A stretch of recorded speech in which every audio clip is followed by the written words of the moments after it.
This week, I talked to a potential customer of ours, and as we talked through his bid and the job and the project that he had, he said to me, "You know what? Like, I don't know if I'm making any money." And I said, "That's interesting. What makes you say that?" And he said, "I don't know, after talking to you, if I'm actually bidding projects correctly or if I'm accounting for these things. Just in the questions you've asked about my project, there's candidly 4 or 5 things in here they didn't even know."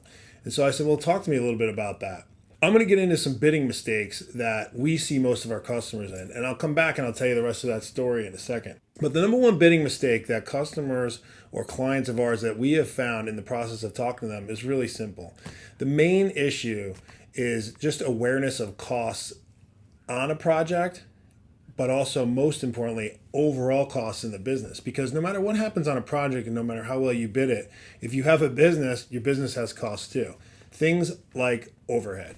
Those encompass for us either rent, office payroll, salaried employees, debt expense, mortgage payments, car payments, all those little things that are not directly into your job.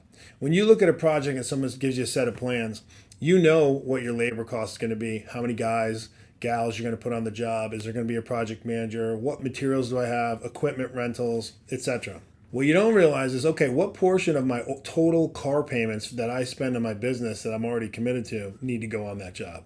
What portion of my rent needs to be allocated to this job? What portion of my debt expense needs to go on this job? I took out a loan. What portion of the interest needs to be allocated, or the overhead costs? And those things are important because most businesses, before you can get on a job, you have infrastructure. You have estimators, you have staff, you have accounting, might have invoice costs, payroll costs, etc. And what happens is we see that a lot of times customers don't add those up. They may not even know what they are.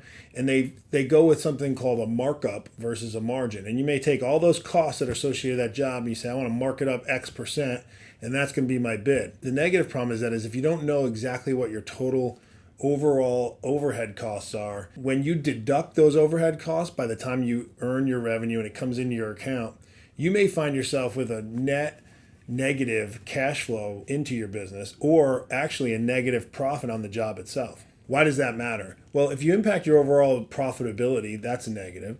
If you're making day-to-day decisions on what you can afford or what you can buy or items you need, and you're basing off of what you think you're going to make and you make significantly less than that, that's going to be a problem. And if there's even a single slowdown, problem, change to that project at all, well, now you have no contingency really built into there at all, and you're now going to be even in a worse spot. So what do? Well, overhead's a real cost. So what's the easiest way to figure that out?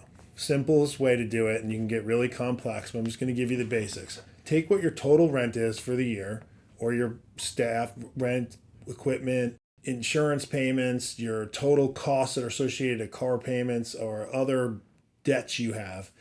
Add them up. And let's just say, for example, the total is $100,000. And you know that your revenue is going to be $2 million for that year. Or last year you had $100,000 in real costs and you did $2 million in business. Well, take the $100,000 divided by the $2 million. That gives you a percentage, 5%. Well, you know that every dollar of revenue that you generate in your business, 5 cents of it is going to go to pay for your overhead. And now when you're bidding and estimating jobs, you need to take that 5% and add that as a cost to your business. So when you take your total job costs and you figure out what your normal margin is going to be on the job and you add that to it, once you get that total number, you need to add 5% to it, because you must know that 5% is going to be a real cost. It's no different than a piece of equipment on that job. Matter of fact, it actually happens even in real time, because your overhead costs usually come in the form of every week or every month, where a job cost, usually sometimes if you have terms with your suppliers or other equipment rentals, you can pay those costs when you actually earn the revenue.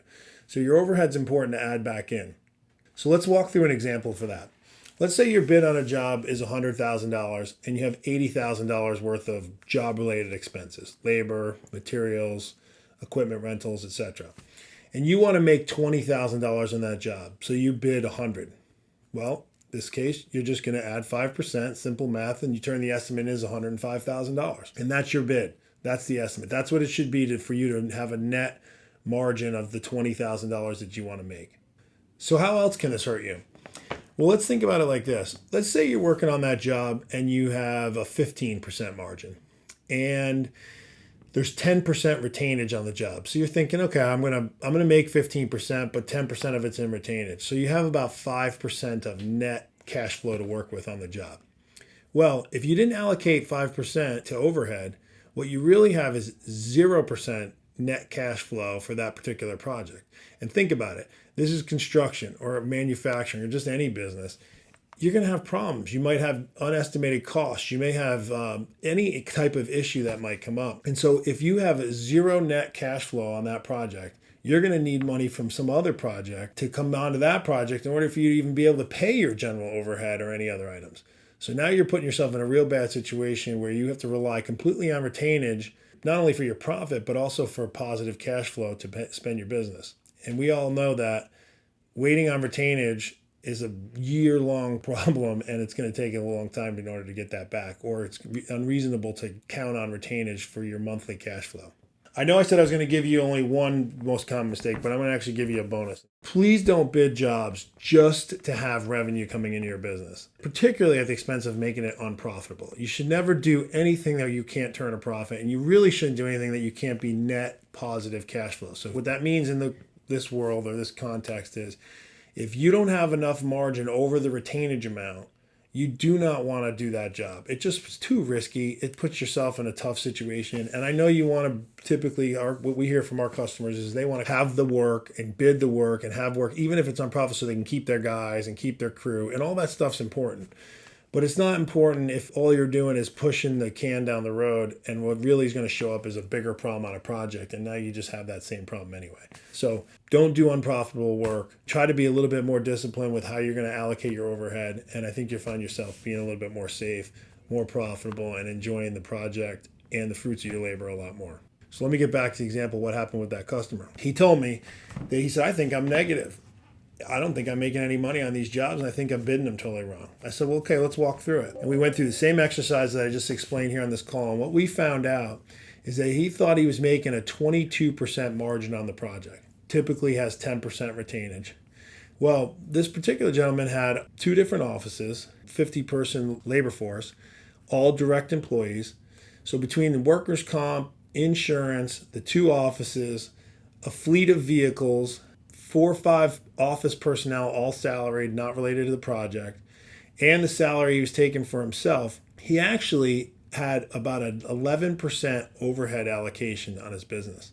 So now take a 22% margin that you think you're going to make, deduct retainage. Now you're down to 12%.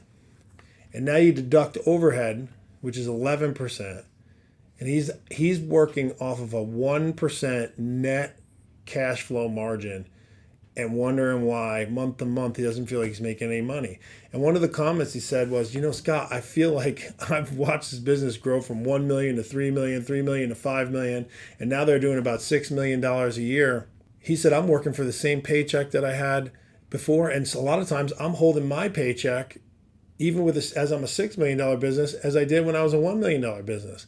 What's wrong? He was doing great work and he was performing it, but he wasn't making any money on it after costs and salaries, employees. So being aware of what those items were and going through this exercise that we walked through with on this video really helped open his eyes and allow him to new steps and process into bidding. And it's going to work out and turn out a lot better for him. So I hope this information helped you. I hope you guys can relate to that story and appreciate you taking the time to watch. Thanks.